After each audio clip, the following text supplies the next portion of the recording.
Fala galera, sejam muito bem-vindos. Hoje teremos aqui um bate-papo muito interessante sobre a evolução, o futuro da área fiscal. E nesse bate-papo de hoje aqui pela Solute IT, eu estou com dois convidados que vão falar tudo sobre a evolução da área fiscal, tecnologia, tributos, o profissional. E muito bem-vindos. Kleber, muito bem-vindo, muito obrigado pela presença. Stefano, muito obrigado. Valeu. E lógico, primeira coisa, a galera quer saber o background de vocês, né? O que vocês vão comentar aqui, quer saber? Então vamos começar com o Kleber aqui. O Kleber tá elegante, né, Stefano? Você não acha que ele tá elegante? Olha, o cara é outro nível. O cara tá aqui de camisetinha. O cara é outro nível. Muito bem-vindo, Kleber. Muito obrigado. Bom, finalmente, obrigado pela participação desse nosso bate-papo. Seguramente vamos trazer vários elementos substanciais para que você possa, então, também fazer uso dessas dicas. Eu sou o professor Kleber Santos, me nomeio como professor, porque me encontrei nessa área na medida em que eu percebi que o ensino transforma pessoas. E para ter conhecimento, se faz necessário você buscar novas camadas. E a partir do momento que você tem conhecimento, eu até brinco em relação ao GPS. Quando não existia o GPS, você tinha que ser muito habilidoso para saber aonde você tinha que ir. Que é o passo, quando você não sabe, você desiste. E toda vez que você tem um alcance, sabe exatamente, e fazendo a correlação com o GPS, ele te dá o momento exato de chegar. E o conhecimento é igual. Talvez quando você está à frente de um desafio, se você sabe quanto tempo vai levar para chegar àquele local, você não desiste. A partir do momento que você não tem a menor ideia se isso falta muito ou pouco, seguramente os profissionais, seja quais forem as áreas, desistem. Bem, feito essa pequena introdução, atuo na área fiscal tributária há cerca de mais de 18 anos, me mantenho presente na elegância, justamente para justificar... Então, o cara é escritor também, né? O cara é autor de livro. Exato. Não sou maratonista como o vosso colega aqui, né, que tem ali um perfil ali tal de atleta de, sei lá, de quantas... já fez algum? Depois você me conta nos bastidores aí que você faz aí. Que, bom, também sou empresário, atuo fortemente na área fiscal, com uma empresa dedicada a um infoproduto chamada Net Fiscal. Essa empresa dedica-se com foco na área tributária, fiscal e contábil. Há um ensino continuado. Perfeito. Eu percebi que é muito importante nós darmos condições aos profissionais a conseguirem atuar de forma eficiente nas suas atividades. Ponto de partida seguramente é este. E também sou professor universitário, lecionando por algumas universidades, dedicada a disciplinas também pautadas em tributos. A grosso modo, esse é o professor Kleber. Muito bom. Vamos nos conhecer um pouco mais aqui durante nosso bate-papo. É isso aí. Legal. Stefano, pode se apresentar aí para a galera. Em primeiro lugar, prazer de estar aqui. Já uma parceria nossa, você participando de eventos com a gente, né? Pô, prazer aqui estar aqui e contribuir um pouco nessa discussão sobre a área fiscal. Mas vamos lá, né? Falando um pouquinho, né? Eu sou sócio da Solute. A gente tem a empresa aí há 10 anos, há quase 10 anos, né? Nascendo como unidade de negócio e hoje sendo uma provedora de solução fiscal para o ecossistema SAP. E aí trazer um pouquinho aqui da minha experiência, do que eu vivi como consultoria SAP, tecnologia, né? Falar bastante da tecnologia nesse mundo fiscal. Trazer essa experiência aqui e compartilhar com vocês esse bate-papo sobre então vamos começar que a gente encontra. Vamos começar de largada hoje. Então, Steph. Você já falou 10 anos. O que você, se você tirasse uma foto 10 anos atrás e hoje, cara, o que você grande...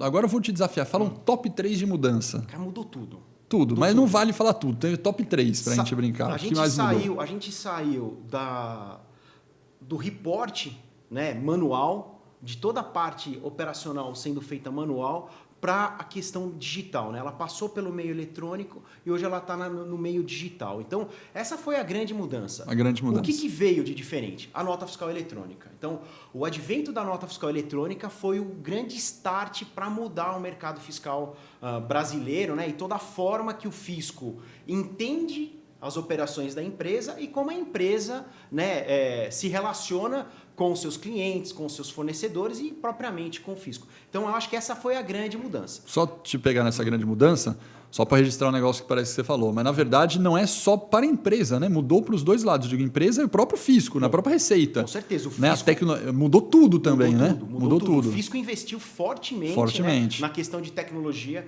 O Brasil foi um país inovador nessa questão da nota fiscal eletrônica e dos arquivos magnéticos, né? Hoje copiado por muitos países, principalmente na América Latina, mas Portugal, Espanha, outros países copiando a questão da nota fiscal eletrônica brasileira, né? Porque traz toda uma automatização para esse cenário, né? E aí a gente traz uma outra sementinha aqui, né? Um cenário tão complexo como o cenário brasileiro, não dava para você continuar emitindo a nota fiscal de forma manual. Perfeito. Só utilizando tecnologia para conseguir captar toda essa variedade de cenário que a gente tem hoje. Perfeito. E Kleber, e no ponto de vista do tributo em si, você que é um especialista no tributo, vamos falar, mudou muita coisa? Porque a gente ouve muito falar, né? O tributo todo dia tem atualização, todo dia tem atualização. Mas se você pega, né, você é especialista, não, mas você pega os grandes tributos, você vai lá, ICMS, será que mudou a forma de cálculo do ICMS? Onde que estão essas mudanças? O que mudou em 10 anos do cálculo ou do tributo em si? Eu vou pegar aqui uma fala do Stefano que justifica. Se você me deve um valor, eu tenho que saber exatamente quanto você me deve. E o fisco, com o decorrer do tempo, ele começou a utilizar mecanismos tecnológicos para garantir exatamente quanto você me deve. Então, ele percebeu que precisava se sofisticar ao passo de demonstrar, em razão dessas complicações tributárias, por meio de declarações acessórias mais robustas, ao passo de que, a partir dali, ele tem condições de mensurar exatamente quanto você deve. Porque, como é muito complexo e permanece complexo, a essência do tributo não mudou. Em regra, sobre o ICMS, toda a circulação de mercadoria tem a incidência do ICMS. Isso permanece intacto. Isso permanece, perfeito. Contudo, a chegada dessa nota fiscal eletrônica, existem vários campos que assim se relacionam ao passo de que o fisco sabe exatamente as transações. Um exemplo muito prático. Entre esses layouts de documentos fiscais eletrônicos, existe um campo determinado qual é a forma de pagamento que foi executada aquela transação. Então, a partir do momento que foi dito que é cartão de crédito ou débito, tem uma relação direta com uma transação financeira. E, a partir dali, com a chegada do advento do SPED, esses blocos se relacionam e o fisco foi, de forma astuta, a entender que ele precisava ter condições de cobrar melhor, porque senão ficariam sempre nessa dinâmica, no sentido de que quanto você me deve? Eu não sei te cobrar, como que você vai chegar de fato demonstrando que deveria pagar tal valor? Então, eu acho que houve uma maturidade do fisco e responsabilidade no sentido de que, já que eu coloco essas regras, eu tenho que ter autossuficiente de cobrá-las. Então, eu percebo que houve, sim, esse impacto. Em contraponto, os profissionais da área ficaram assustados, porque começou a perceber que os efeitos são muito imediatos. Então, na medida que você transmite uma declaração, poucos dias depois você já recebe uma notificação de que algo está errado e que eles tiveram que se habituar com essa nova realidade a um curto espaço de tempo. Basicamente, eu faço essa linha do tempo entre tecnologia e tributos. Então, se a gente pega da essência do tributo, seja o ICMS, a substituição tributária, PIS, COFINS, ISS, LL, não teve grandes alterações no cerne da questão. Não Justamente, teve, né? Exatamente, não teve. Não teve. Na verdade, foi muito a questão da tecnologia. E essas mudanças que todo mundo fala, tudo muda toda hora, para quem não vive a área todo dia, o que é essa mudança que todo mundo fala que todo dia muda alguma coisa? Bom, tem essa percepção porque o que acontece é que o mercado ele traz novos cenários, no sentido de que, a depender, trago aqui um exemplo prático, não era comum as pessoas comprarem de forma via internet. Isso se tornou presente não só em razão da pandemia, mas também antes disso. E é evidente que ficou muito mais claro com a questão da pandemia. Contudo, houve um arranjo em relação a essa dinâmica que nós chamamos de diferencial de alíquotas, em razão que, à medida em que uma pessoa que está fora de um determinado estado e consome um outro produto e leva para seu estado, então percebeu que não era justo uma pessoa comprar um celular que está, por exemplo, lá no Acre, só que ele comprava em São Paulo. E, antes disso, toda a arrecadação ficava em São Paulo. Percebeu-se que onde deve ser utilizado esse produto, que deveria ter um diferencial desse alíquota. Então, percebe que, na medida em que o próprio mercado ele provoca, nesse momento, sim, existe alguns tipos de arranjo. Perfeito. Outro exemplo é a Netflix. A Netflix, muitas pessoas possuem esse tipo de plataforma. Mas, acredite se quiser, não tinha um código de serviço para tal. Então, não se sabia se era um serviço, se era uma mercadoria, o que era aquilo. Então, gerando um complicador em relação ao legislador. Em matéria tributária, não é tão veloz como a tecnologia. Portanto, não pode dizer que o empresário vai até o fisco dizendo, olha, eu vou criar um novo produto. Você poderia me destacar como que deveria tributar isso?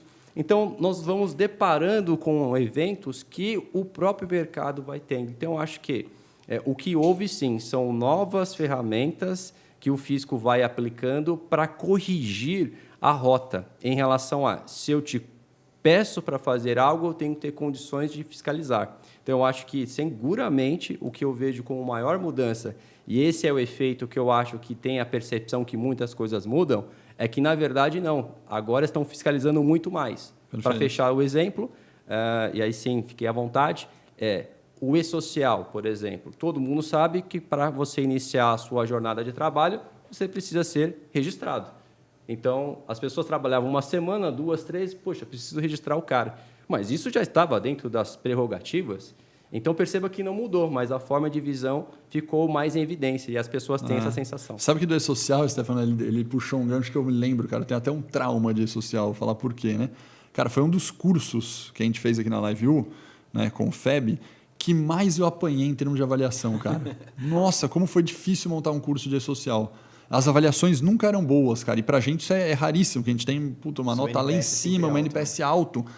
E, cara, eu entrevistava aluno, falava com o professor, eu demorei umas 4, 5 rodadas para conseguir pôr de pé um curso bom de e-social. Sabe qual é a explicação disso?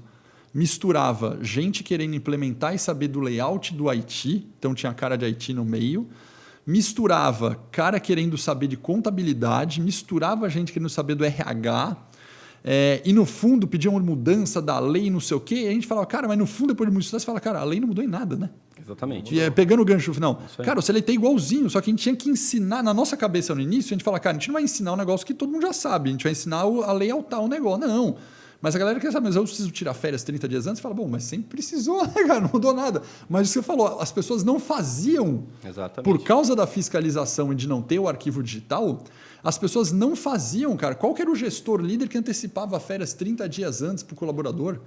O cara chegava e falava, pô, tô afim de sair de férias semana que vem, tá legal, quando sair você avisa o RH e tal, pô, beleza. Não, agora você tem que fazer o planejamento. Mas Alex, eu acho... Cara, é muito louco isso, né? Que na verdade a lei existe, só que ela não era aplicada. Justamente. Ou era aplicada com processos diferentes. Isso, não, então, perfeito, processos diferentes. Essa foi a grande mudança.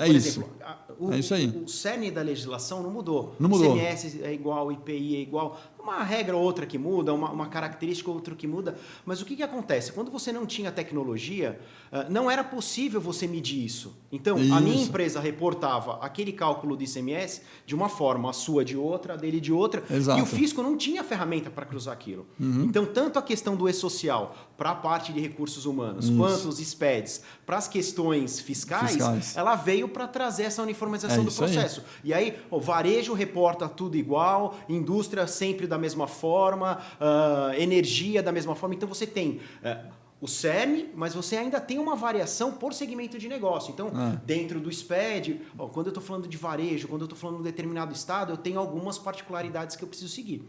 Você só conseguiu manter isso através da tecnologia, né? Então, até a Solutio, né, uma das primeiras ferramentas que ela lançou no mercado foi uma ferramenta de e-social para o SAP. E esse era o grande desafio, né? A primeira etapa de um projeto desse era fazer uma atividade de assessment, que era tirar uma radiografia do cliente. Por quê? Porque cada cliente se comportava de uma forma.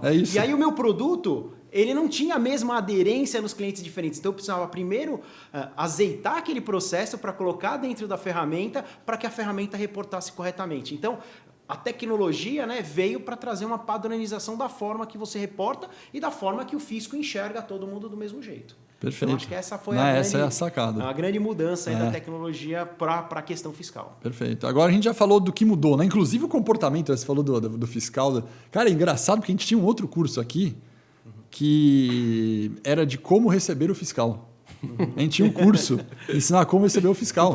Porque era difícil pra caramba receber o fiscal, né, há 10 anos atrás. Que ia lá o fiscal, você fala, cara, quem que atende? A recepcionista da empresa? Chama o cara da área de tributos, o que você entrega no documento, o cara chega pedindo tudo, aí você tem que entregar, você entrega a prova para o cara que não precisava, cara, você põe o cara numa salinha quente, lembra dessas histórias? Dá uma canseira no cara. Dá uma canseira no cara, não dá, cara, a gente tinha curso de técnicas de como receber o fiscal. Cara, isso praticamente não existe hoje, né? Porque, na verdade, o cara faz digitalmente o negócio todo, né? Então mudou o comportamento da própria fiscalização e da prática física, né? Até mesmo em ordem prática, o que acontece nesse sentido, que a partir do momento que o fisco fisco também aprendeu com isso, porque óbvio que você tem ali uma evasão fiscal, no sentido que as pessoas vão ser coibidas, seja para ser uma situação financeira ou seja uma situação um pouco mais que vai lesar a integridade física da pessoa. Você imagina que a pessoa, um fiscal, vai de repente visitar um fazendeiro, onde é a terra de ninguém. Como que essa pessoa tem condições de chegar naquele local e autuar aquele grande empresário fazendeiro? Então, eles perceberam que é muito mais viável ser frio, no sentido de enviar por meio, então, de uma postagem, e a partir dali, sim, caso a pessoa questione, tem meios legais para tal. Então, isso é um caminho mais assertivo para você evitar essa evasão que, obviamente, é um perigo. Mas assim, né? E o que mata as empresas hoje, né? Falando um pouco mais, né? O que complica demais a vida das empresas com relação à entrega dessas obrigações? A gente está falando aqui do básico ainda, né? É que cada estado quer a informação de um jeito. Então, você tem os arquivos magnéticos que padronizam tudo isso, mas quando eu vou para uma determinada unidade da federação, não, ele tem a particularidade dele. Então, algo que, ou federal, né, a grande linha, ele tem uma diretriz, para quando você vai no âmbito estadual, você precisa mudar aquilo, ou você precisa trazer alguma particularidade para aquilo. Então, isso complica demais a vida das empresas. Por quê? Porque ela tem um RP, ela tem uma ferramenta, seja ela qualquer que seja, ela precisa dar tratativas diferentes para o mesmo assunto. E aí isso gera um trabalho muito grande, primeiro, de conhecimento que a empresa precisa ter, da variação de cada unidade da federação e de que forma que as ferramentas, né, tecnológicas vão se comportar para entregar aquilo para o fisco. Então a gente brinca aqui, né, lá na empresa a gente usa um termo que é o manicômio fiscal. Né? O Brasil está inserido nesse cenário, né, de manicômio fiscal hoje. E agora que a gente já falou da evolução, do histórico, agora vamos falar de futuro. O que você acha, Stefano, que vai acontecer de futuro ainda na área fiscal, em termos de tecnologia? O que será que vai mudar para os próximos 10 anos? Será que o salto vai ser tão grande quanto foi o salto que a gente teve nos últimos 10? Eu acredito ainda que a gente vai ter uma mudança grande, né? Principalmente nessa questão de padronização. Né? Então, você tem um caminho dos estados tentando buscar uma padronização de informação. Né? O exemplo que o Kleber trouxe aqui do diferencial de alíquota é um deles, mas você trazer uma padronização. A gente ainda tem uma dificuldade de trazer inteligência artificial para essa questão fiscal. Perfeito. Porque uma coisa é você trazer uma inteligência artificial para uma atividade mais rotineira, mas fazer a interpretação de uma legislação, ela precisa de uma pessoa lá olhando o cenário da empresa e o que a legislação diz. Então, a gente tem um pouco de dificuldade ainda de inserir a inteligência artificial. Olhando para o lado do fisco, o fisco já fez uma mudança, principalmente na questão do E-Social e do REINF. Né? O E-Social é a parte do INSS para recursos humanos e o REINF é a parte do INSS para prestação de serviço. Então, antigamente, você fazia o cálculo do imposto do INSS a pagar na mão, né? O quanto eu tenho de crédito, o quanto eu tenho de débito e o quanto eu vou pagar. Hoje não. Hoje você sobe um arquivo da folha de pagamento, sobe um arquivo das retenções do INSS e o fisco já te diz quanto você deve ou qual crédito que você tem no imposto. Então, eu acredito que essa será uma tendência que o mercado, que o fisco busca. Para quê? Para que ele não deixe mais na sua mão de fazer a apuração do imposto. Ele acaba fazendo isso de forma automática. Vou pegar esse gancho que você falou da apuração do imposto pelo fisco, que é interessante. Já há algum tempo se fala sobre imposto de renda, né? De chegar um momento, tem gente que diz que está próximo, né? De chegar um momento que você nem preenche mais o seu imposto de renda da pessoa física. Nós estamos caminhando para isso. Estamos caminhando para isso. De você falar, cara, ele já tem todos os seus dados, então, na verdade, você vai entrar e fazer algum ajuste porque ele já preencheu tudo sozinho, ou até de você nem ajustar mais, ele acabar preenchendo tudo. Você acha que isso acontece com pessoa física e tem chance de acontecer com pessoa jurídica? Eu acredito que sim. Eu acho que o fisco está se modernizando para isso. E aí a gente tem algumas informações recentes. Né? Imagina que a gente tem mais de 50 atualizações todo dia sobre a legislação. Então, o fisco precisa trazer alguma inteligência para isso ficar mais ágil e mais rápido. Então, acredito sim que o fisco vai, de alguma forma, trazer tecnologia para que ele tire a responsabilidade do contribuinte em fazer a apuração do imposto. Então, é colocando mais regra, é colocando mais controle. Hoje, quando você submete um arquivo ao validador da Receita, ele já vem com uma série de críticas que ele faz, já se antecipando a isso. Então, acredito que exista uma evolução para este caminho. Eu não acho que está rápido, né? Acho que não será rápida, mas ela existe. Né? E se fala muito ainda da reforma tributária, o que vai acontecer, o que não vai. Acho que é um assunto muito polêmico. A gente vai entrar aqui e não vai ficar... Você acha, Kleber, que reforma tributária sai algum dia ou não? Como disse na minha introdução, eu tenho um pouco mais de 18 anos atuando na área tributária. E desde então eu já ouço. E o mais que eu vi sofisticado foi que era o Simples Federal e foi para o Simples Nacional. Foi o ápice que nós podemos dizer de uma reforma tributária. Então, perceba que eu acredito muito improvável, porque você tem ano de eleição, você tem ali um governo que está enfraquecido, você não sabe quem vai estar atuando, você tem um Congresso que tem o seu compromisso de determinar as próximas regras. Então, acho que passeia bastante do desejo das pessoas também entenderem que não é tão simples quanto parece, porque existe uma desigualdade social e não só apenas especificamente em uma região, por exemplo, no estado de São Paulo. Se você caminha para, por exemplo, Acre, Amazonas, entre outros, que são um pouco mais carentes em relação à sua logística não ser boa, é difícil você conseguir implantar algumas questões de modo que seja padronizada. Então, existe uma questão cultural. Eu vou trazer um exemplo para vocês. Nós não consumimos o açaí da mesma forma que quem consome no Pará.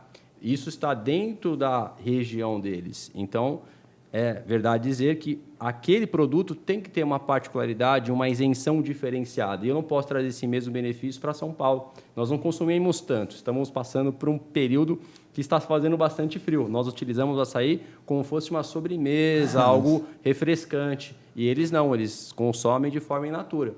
A mesma coisa no Rio Grande do Sul, consomem muito chimarrão. E tem aquela coisa chamada cuia. Aqui, se você tentar localizar em São Paulo, dificilmente você vai localizar isso. Mas, de novo, é uma questão regional. O Brasil é muito grande, então eu acho que os governadores deveriam se organizar e o CONFAS que responde sobre essa padronização, mas o problema é que o desafio é muito grande em relação a cada estado ter, então, os seus interesses. Mas vamos checar, ver o que isso vai acontecer. Mas é o que você falou, acho que aí são acho que 2 desafios. Tudo bem que política, para mim, é a palavra mais relevante. O desafio é muito mais político do que qualquer outra coisa. Seguramente. Né? Seguramente. Mas além do político, que envolve tudo, envolve o segundo fator que eu vou falar, é o que você falou, existe uma questão de conflito de interesse / estrutura do Estado ou até do município. Né? Exatamente. Se você faz uma revisão de imposto único, cara, o que dificulta é que vai mexer no dinheiro que entra no caixa do Estado, vai mexer no dinheiro do caixa que entra no município e você quebra alguns municípios. Né? E você prejudica, na visão de um governador ou de outro, um Estado em detrimento de outro com uma arrecadação menor. Né? Então, além da questão política mesmo de partido, votar, querer, o presidente está a favor ou contra, ainda entra uma questão financeira forte ali, né? E aí você tem um processo de transição, que ele não vai acontecer em um ano, são mais de, se imagina, um processo de transição de 10 anos. 10 anos, então né? você tem um ciclo fiscal, né, muito grande ainda, para que as empresas precisam estar sempre atualizadas aí para saber para que caminho seguir. Acho que é inviável hoje. Inviável. Agora, outra coisa, então vamos resgatar. Você falou sobre essa questão de cada vez o fisco preencher, digamos assim, ou resolver mais o cálculo e te propor mais o que você tem que arrecadar, o que você tem que recolher. A segunda coisa que você falou sobre inteligência artificial, acho que é um caminho, então, que vai acontecer, né? A inteligência artificial aos poucos vai entrar em algumas coisas. E uma outra coisa que eu acho que vai acontecer, queria ver a opinião de vocês, que já existe faz tempo, mas eu vejo que está uma adoção muito rápida, ele é menos exponencial que a inteligência artificial, mas é a questão de automatização de processo, né? Que a gente pode usar a sigla de RPA, né? Robot Process Automation, ou até as plataformas como a da Solutio, mas eu acho que isso vai ganhar uma tração muito forte nos próximos 2 anos. Ela já está assim, mas eu acho que vai dar uma escalada, né? Você, falando nessa questão de automatização de processo, né, de automatização desse processo, você tem uma celeridade bastante grande nos últimos 3 anos já vem acontecendo. Para o ecossistema SAP, onde eu estou mais inserido, ela vem acontecendo. Então, existem ferramentas como a nossa, que faz a automatização desses processos, principalmente aqueles repetitivos. Vou fazer um registro de uma nota fiscal, seja ela um recebimento físico, um recebimento fiscal. Eu vou determinar um código de imposto dentro do SAP. Eu vou fazer um envio dos arquivos magnéticos para o fisco. Então, por exemplo, a gente está numa empresa de varejo, varejo e indústria, são mais de 300 lojas no Brasil, espalhadas no Brasil, em todas as unidades da federação. Ele não consegue fazer um envio de arquivo a arquivo por cada CNPJ filial. Então, você automatiza esse processo. Então, isso vem ganhando força, né? E o que eu percebo é que as empresas hoje, muitas empresas não fizeram o básico ainda. Então, para você automatizar um processo desse, você precisa estar com o básico feito, né? Que a gente fala, é fazer bem feito o básico, né? Que é ter um cadastro de materiais, os dados, que a gente chama de dados mestres, cada cliente, fornecedor saneado. Você ter o processo de cálculo do imposto claro e configurado bem dentro do seu RP, porque você só vai conseguir automatizar um processo se esse cenário básico já estiver acontecendo na ferramenta. Se ele não acontecer, você não consegue automatizar o processo. Você vai automatizar um processo errado. Né? Então, seu processo precisa estar funcionando bem manualmente para que você consiga automatizá-lo. Então, o grande desafio dessas ferramentas é justamente olhar para a origem, olhar para o básico, para que ele esteja bem feito, para que você consiga trazer a automatização disso. Às vezes eu vejo a gente tem... Né, às vezes eu tenho uma frase, está até na minha canequinha aqui, ó, tudo é percentual, tá vendo aqui a frasinha? Cara, às vezes a gente esquece, né, cara? Por isso que eu fiz essa frase aqui. Cara, a gente esquece que nem tudo é 100%, né? A gente está falando, puxa, vai lá o cadastro. Na verdade, a gente tem uma diferença de maturidade entre as empresas que prestam no Brasil, né? E às vezes a gente esquece de falar, a gente fala, pô, vai inteligência artificial, mas puta, precisa resolver o básico. Qual o percentual de empresas que estão no básico? Vou dar um exemplo, eu chutaria aqui que o percentual de empresas nacionais ou multinacionais, mesmo que sejam de origem brasileira, que estão fora do Brasil, que tem, por exemplo, capital aberto aqui ou tem capital aberto nos Estados Unidos, já estão no nível de maturidade que já passaram do básico. Em compensação, tem empresas de médio porte, nem vou falar de pequena, que óbvio que a maturidade é muito menor, mas você tem empresa de médio porte com maturidade mais baixa. Como vocês enxergam as empresas? Se você não precisa chutar o percentual, se quiserem, fiquem confortáveis aí, mas não é tudo igual, né? A gente fala, qual é o percentual de empresas que já avançou, já saiu do cadastro, tá legal, vai avançar, e qual o percentual das empresas que ainda nem o cadastro tem? Eu diria isso que é um percentual muito baixo das empresas que conseguiram sair do básico. É mesmo de grandes empresas? Sim, porque, vamos lá, nós temos rotatividade de profissionais, então nós esbarramos nisso. Há empresas que adquirem um grande RP, só que o RP não faz tudo sozinho, existe um esforço dos profissionais em entender a dinâmica. Eu acho que os empresários, de forma geral, aprenderam na dor. Tomando auto de infração, tomando notificação, e a partir dali perceberam a necessidade. E eu vejo com bons olhos que quando você faz uma implementação de seja qual for RP, você amadurece muito, porque você começa a olhar circunstâncias que em outros momentos você não olharia. Então, quando você resolve, por exemplo, reformar a sua casa, você vai perceber que talvez aquela parede não deveria estar muito bem assentada, você vai aproveitar para que ali faça o maior arranjo com ela. Então, você vai fazendo melhorias em relação a partir do momento que você se propõe. E o fisco vem dando esse tipo de prova de que não há mais espaço para ser amador. E os empresários / funcionários que estão envolvidos nesse contexto começaram a perceber a importância de se manterem atualizados para isso. E eu vejo daqui 10 anos, ou até um pouco menos, talvez, que os profissionais que não conheçam dessa dinâmica cada vez mais estão ficando fora do mercado. E a gente percebe que esses contextos entre tributação e tecnologia estão intimamente ligados nesses últimos tempos. Então, eu percebo que é, sim, uma necessidade do profissional estar atento. E o próprio empresário já percebeu a necessidade de que ele precisa de pessoas com esse tipo de perfil. Ao contrário, a empresa vai estar fadada a realmente seguir a sua própria sorte. Alex, o que eu vejo, tá? A gente, hoje, a Solute tem mais de 70 clientes aí utilizando os nossos produtos. Né? Perfeito. E a gente passa para fazer a implementação desse produto para aquela fase que eu falei que é o assessment. Que é a radiografia da... Sempre terá que fazer, isso não tem jeito. Tem que fazer, como a empresa está. E você fala qual o percentual? A gente enxerga de tudo. Por quê? Porque esse nível de maturidade ele pode estar maior para uma determinada tipo de obrigação que é o core da empresa. Perfeito. Então você tem, por exemplo, no meu processo de Saquei. venda, toda a minha parte de CMS ela tem um nível de maturidade maior. Poxa, mas a minha parte de apuração do imposto de renda, de ECF, que são a parte contábil, ela tem um nível de maturidade menor. Então, a gente fez um grande projeto, um projeto de 18 meses para uma grande empresa de geração de energia e eles já tinham implementação, o SAP implementado. Quando a gente fez o assessment, a gente identificou mais de 60 gaps que precisavam ser tratados no core do SAP para que ele pudesse ter a obrigação acessória entregue. E é uma empresa listada na Bolsa. Então, assim, a gente identifica níveis de maturidades diferentes para a empresa. E por que isso, né? Algumas empresas têm um nível de maturidade alto e pelo crescimento de compra de novas empresas, de incorporação, de expansão, acaba perdendo esse nível de maturidade porque ela coloca muita coisa dentro do cenário dela e ela passa a administrar de uma forma diferente. Aquelas que têm um cenário mais simples, e aí é mais fácil de você manter o seu cenário fiscal. E quando a gente vai para uma empresa de varejo, por exemplo, que tem uma granularidade muito grande... Muito SKU... aí é muito difícil... Aí o bicho pega. Aí o bicho pega. Porque você comparar, você pega a Live, por exemplo, a chance da gente estar compliance, digamos assim, é muito alta, porque na verdade eu tenho um produto que é vender educação. É isso aí. Né? Eu tenho praticamente um tipo de tributo só, né? É isso aí. Né? Lógico, tem o tributo todo do social, né? Dos meus funcionários colaboradores, mas no outro eu tenho o tributo de prestação de serviço. Né? É muito mais fácil. É o que você falou, você pega um varejo, a gente até falou, né? E aí está piorando a situação. Né? Eu vou falar o porquê que está piorando a situação. Você pega o varejo e o varejo não é mais varejo. Né? Eu vou explicar que o varejo não é mais varejo. Você fala, como assim? Depende da necessidade, né? Não, o varejo você pensa, cara, o varejo é alguém que vendia simplesmente pela loja física em algum lugar do ponto físico. Cara, já era... Agora a gente tem um negócio chamado e-commerce, né? Já tem muito tempo, mas muita gente entrou no e-commerce.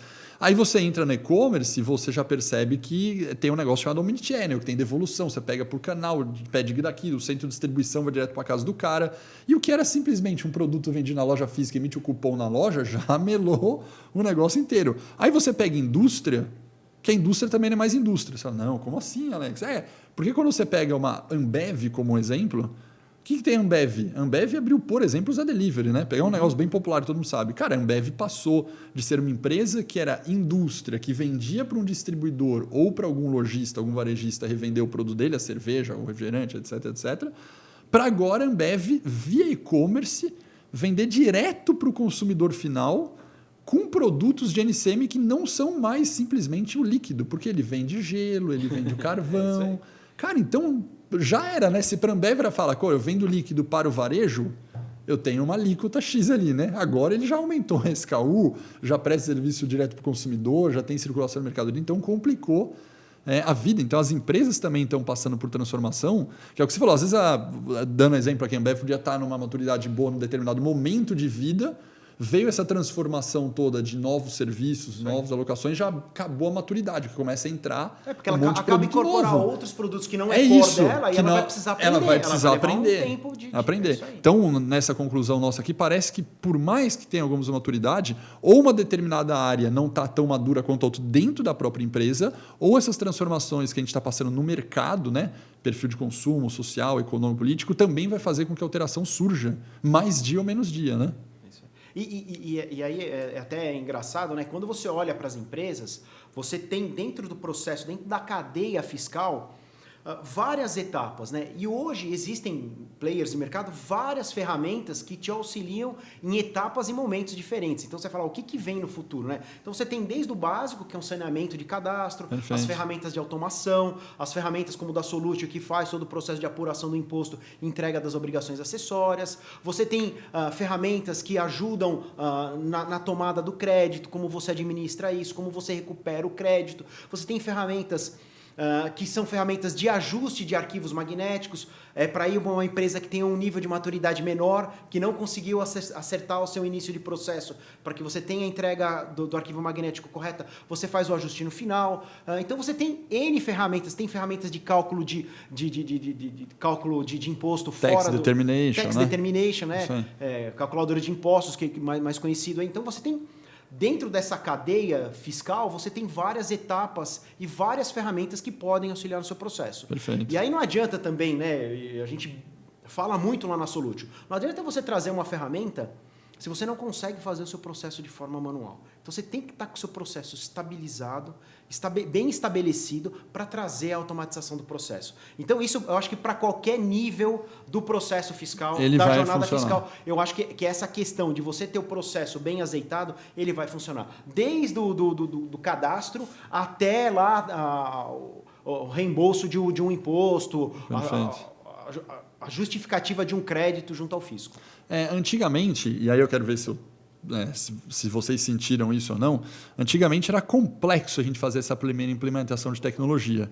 Complexo porque o acesso era mais complicado, a gente tinha menos maturidade da empresa e também porque o projeto, né, por exemplo, como implementação junto com o SAP, era sempre um negócio que demorava 2 anos. O assessment é 4, 5 meses, aí depois você vai fazer toda a integração com a SAP, por exemplo, depois demorava 2 anos de projeto. Minha pergunta é, vocês sentiram que isso está muito mais ágil, até falando de metodologia ágil, né, de Scrum, por exemplo, que é possível hoje essa implementação ser por módulos, muito mais rápido, 2, 3 meses resolve um probleminha aqui, mas outro mês resolve um probleminha aqui. Ou ainda continua esse negócio, cara, preciso parar tudo, 2 anos, fazer o Go Live e o Blueprint. Como é que está isso, essa evolução? Pergunta. Estamos num momento de transição, né? Então, eu acho que a gente tem 2 grandes momentos olhando para o ecossistema SAP e para grandes RPs, né? Quando eu vou fazer uma implementação do zero do SAP, aí é via Big Bang.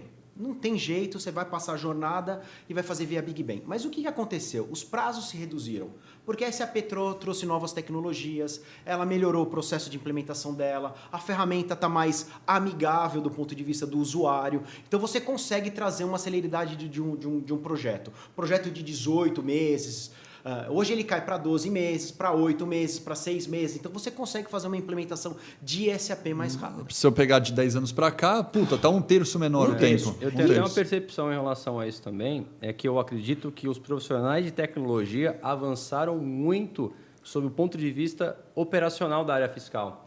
Eu percebi do conhecimento, né? O profissional tem mais conhecimento técnico. Porque né? Antigamente você percebia que o profissional de SAP ele ficava basicamente refém de um pessoal da área fiscal contábil. Hoje ele já está mais autossuficiente, ele conseguiu entender um pouco ou até muito mais do que muitos profissionais da área fiscal. Então, acredito que essa autossuficiência que eles adquiriram no passar do tempo, isso seguramente, e fora ajuda realmente, não tem atrito, né? Não tem atrito, não tem demora, é mais né? direta. Então, mesmo. Acho que essa evolução também passa por aí. E só complementando, quando você fazer uma implementação fiscal de um produto fiscal, aí você consegue utilizar a metodologia ágil.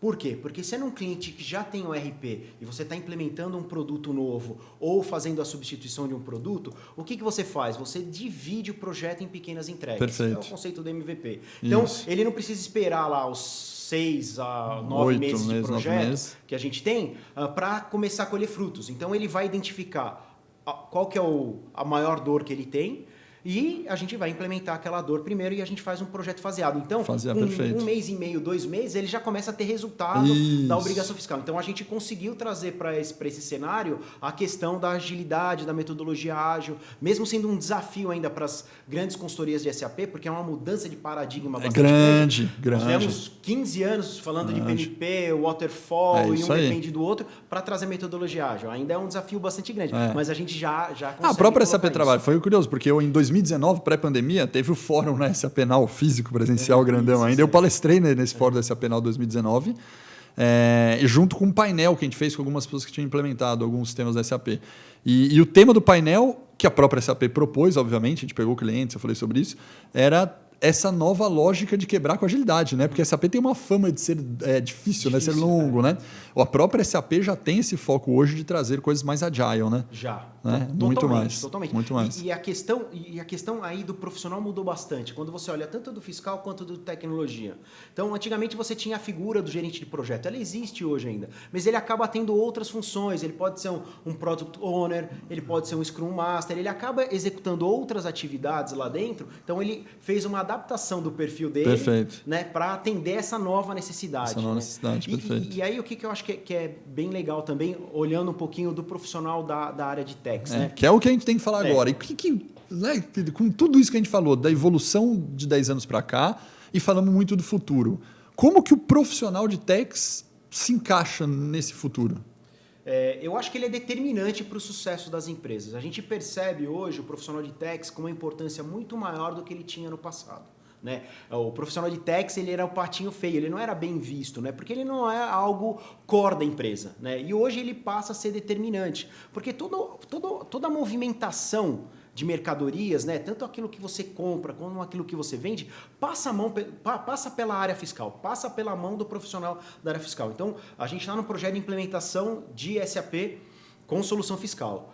E o key user principal da área fiscal, ele é extremamente relevante, ele tem uma importância muito grande para o negócio, como o cara da área de produção, como o key user da área de vendas. Então ele ganhou essa relevância dentro do cenário fiscal.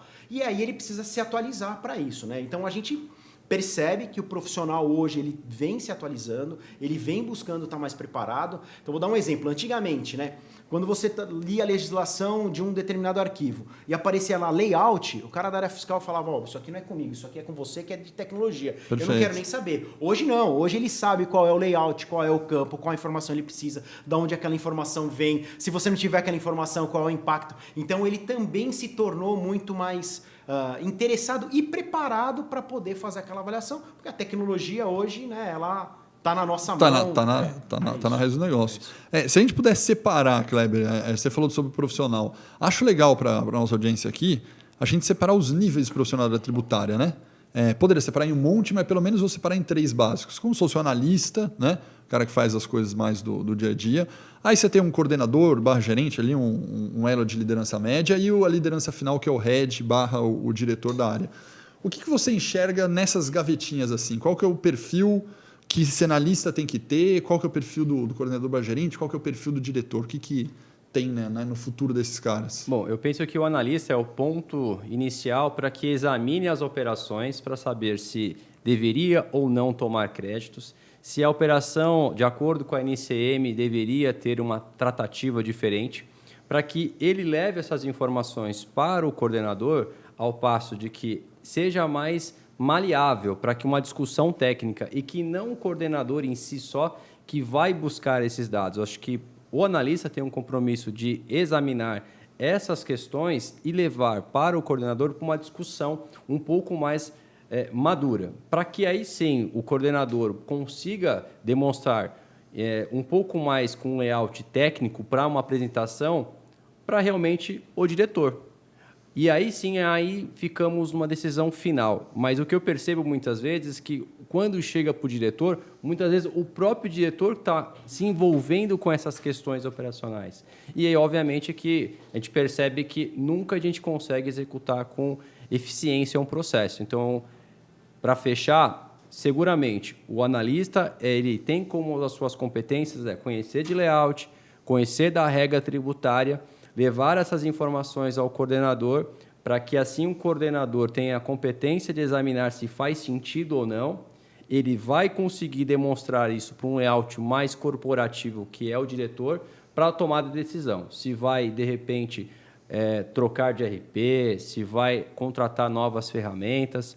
Mas o que eu percebo é que precisa-se ter etapas. E quem está aqui em cima dificilmente vai ter que determinar um tempo para checar de layout. Perfeito. Então, acho que essas são as competências que passeiam eu vou áreas. Complementar em cima do seu discurso uma coisa, né? Tudo que você falou aí, você veja que em nenhum momento você falou coisas operacionais, né? Pelo contrário, acho que para essa evolução que a gente discutiu aqui, a lógica é tudo que for entregar a obrigação, a sua tal, vai ser na tecnologia, vai estar na automatização de processo. Então, acho que, pelo que você falou, mesmo o analista, daqui para frente, é pensar, cara, eu preciso agregar valor ali. Exatamente. Eu preciso fazer... O que é agregar valor? Eu preciso fazer análise, preciso ver se está legal, preciso ver se está correto, preciso gerar um negócio novo, preciso fazer uma melhoria de processo. Porque se depender dele achar que eu, como analista, tenho que simplesmente entregar as obrigações acessórias, entregar o cálculo, ele está fadado. Concorda com isso? Não, perfeito. E eu acho que é perfeito isso que você colocou. E essa é a grande sacada do time da área fiscal, né? É olhar para essas questões e se posicionar melhor, né? Principalmente, não só no âmbito de um layout, mas é muito mais, e é o nosso objetivo da Solution, né? Olhando para o profissional, é liberar o tempo dele, que ele gasta exatamente. para fazer essas obrigações, para que ele possa fazer uma atividade de maior valor agregado. Perfeitamente. Então ele também tem que buscar isso, né? Pô, o que eu posso agregar para a empresa que eu, como um analista fiscal, como um coordenador fiscal, o que eu posso trazer de novo para a empresa, né? Então a gente tem aqui a LiveU, a gente tem a Net Fiscal, que está, né, drivando esse profissional para que ele se capacite. Então, eu acho que esse é o grande ponto, é liberar tempo para esse profissional estar melhor capacitado e olhar para a estratégia da empresa. E aí a gente tem vários exemplos, né, de pequenas mudanças que você pode fazer dentro da área fiscal. Dá alguns que a galera quer saber. É trazer uma automatização, é você fazer uma análise de um determinado código de imposto, por exemplo, de um NCM aí, o tão famoso, né, sonho de valsa, né? Ele era embrulhado num papelzinho, ele tinha 5% de IPI. Ele passou a ser tratado como um wafer, ele teve a redução do IPI para 0. Então, uma análise simples que talvez alguém da área fiscal possa fazer e trazer um ganho significativo para a empresa. Então, esse é um pequeno exemplo, né? Então, existem N outros. Olhando para o lado do compliance também, olhar a sua operação e falar, poxa... Aonde que eu posso estar com risco aqui? Aonde eu posso estar com risco aqui para lá na frente trazer ganho. E a gente tem um outro assunto que tá em voga e está vindo muito forte para o mercado, que é a questão do ESG. Né? E a gente tem o G lá, que tem a área fiscal de governance para tratar isso. Então, esse é um outro assunto que a gente entende que vai evoluir bastante, que o profissional precisa olhar para dentro da empresa para poder atender os requisitos lá do governance, do G, do ESG. Perfeito. Nessa questão de analisar, que você deu os exemplos, né? Do NCM, do sonho de valsa, de poder olhar o compliance, o quanto que o profissional de techs precisa conhecer de tecnologia e que tipo de tecnologia. Porque às vezes entra uma polêmica e fala, cara, tecnologia você vai ter que aprender. Né? Aí tem gente que ou fala, pô, beleza, tô tranquilo, e tem gente que bate um desespero para falar o seguinte, cara, mas eu não sei programar, né? Eu não sei codar, né? Eu não sou dev de IT, eu não sei codificar em Python, em R, em Java, em C++, o que for aí. Qual que é o conhecimento que você imagina que o cara de techs tem que ter? É programação? É de estrutura de dados? É de saber fazer um analytics? É de inteligência artificial? Ou é só mexer nas plataformas?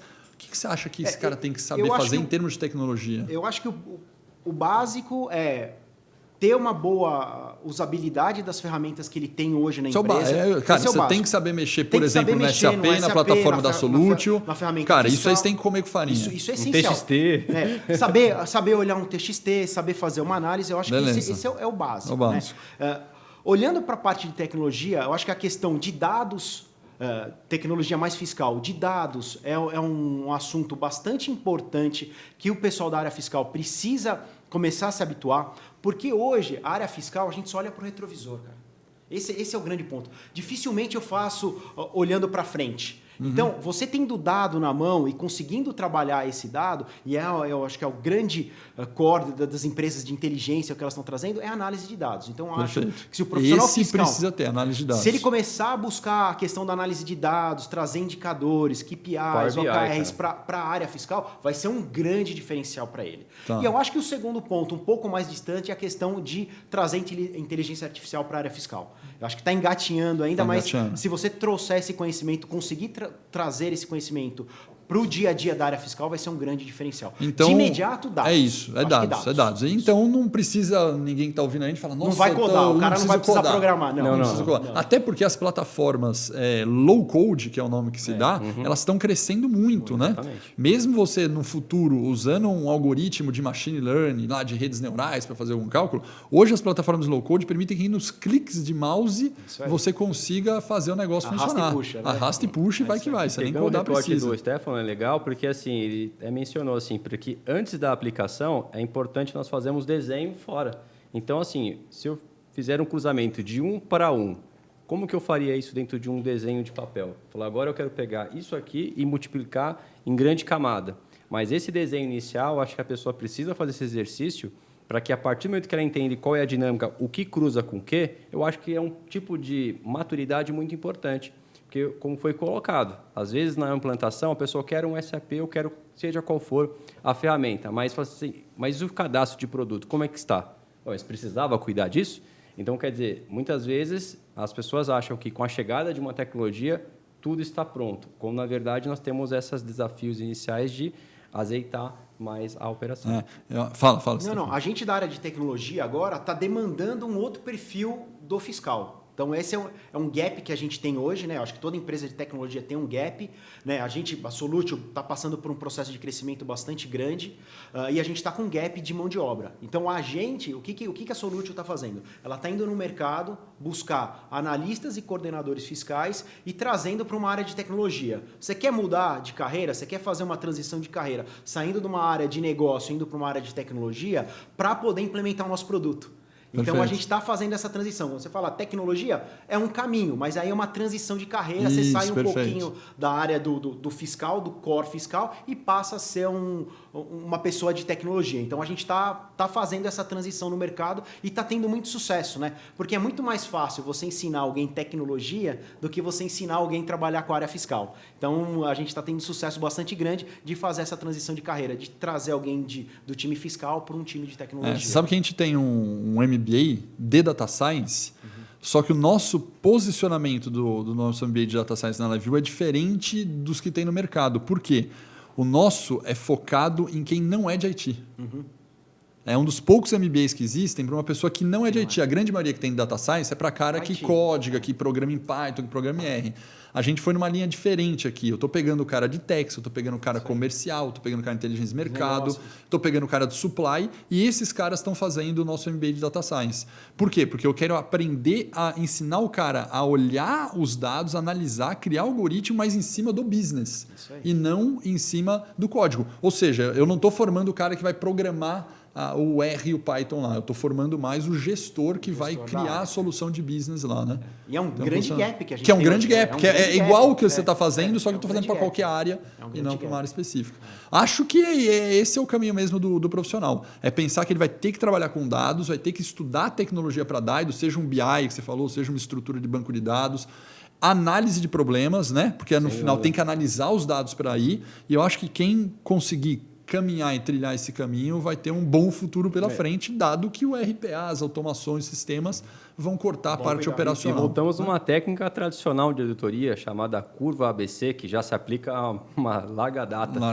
Mas muito aplicável, como você coloca a questão de percentual. As pessoas às vezes querem corrigir tudo. A pergunta inicial, qual é o seu maior problema? É isso aí. As pessoas não sabem. Então, se eu souber qual é o meu maior problema, vamos ser objetivo, focar no maior problema.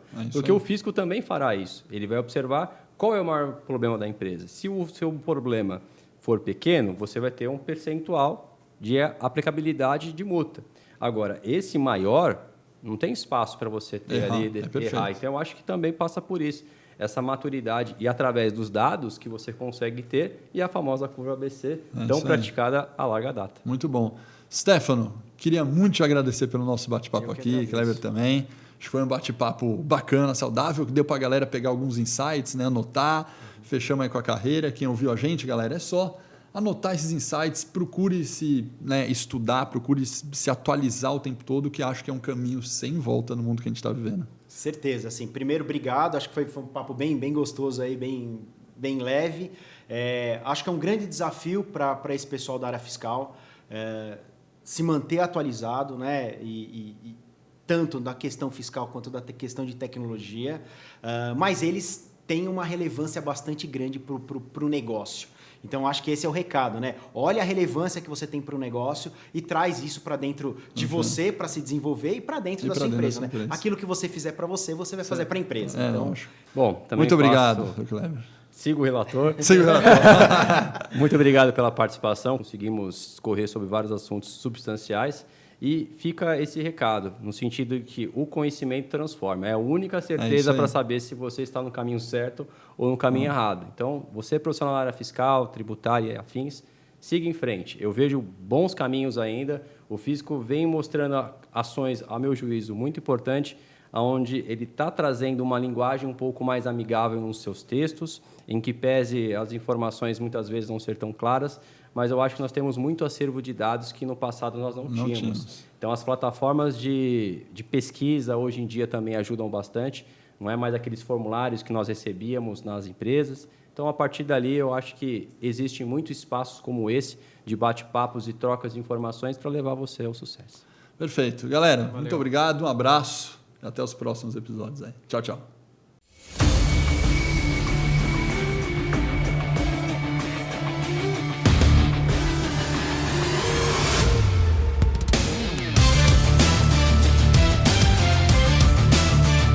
Olá, somos a primeira Tax Tech do Brasil, especializada em soluções fiscais para o mercado SAP.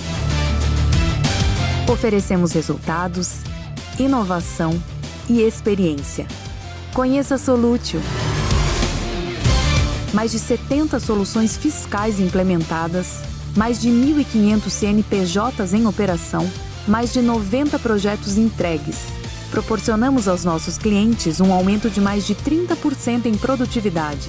É assim que aplicamos nossa experiência em soluções fiscais, utilizando todo o portfólio de produtos SAP. Mais abrangência, mais velocidade, mais eficiência, mais agilidade e mais informação. Tudo isso para melhor governança e compliance no cumprimento das obrigações em relação ao fisco. Temos um portfólio completo para a sua necessidade. Assessment fiscal, Total Compliance, Total Inbound, Total Outbound, Total IVA, BPO fiscal. Sua solução fiscal no SAP está aqui, na Solútil.